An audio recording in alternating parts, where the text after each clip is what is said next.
Sizi bugün meşənin içində tərk olunmuş, xarabalıq belə kiçik evləri yanına gətirmişəm. Bu evlərdə, hətta ətraflarda şeytani ayinlər keçirdirlər. Hətta bu yer caduların bastırıldığı yer kimi tanınır. Çox insan tərəfindən bura bilinmir, çox çətinliklə gəldim, tapdım buranı.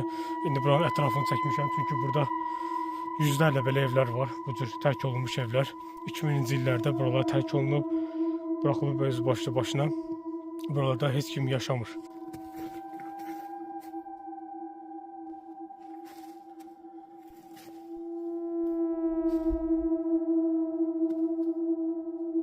Buralara baxıram ki, bəlkə nəsə cadudan zatdan bir şey taparam.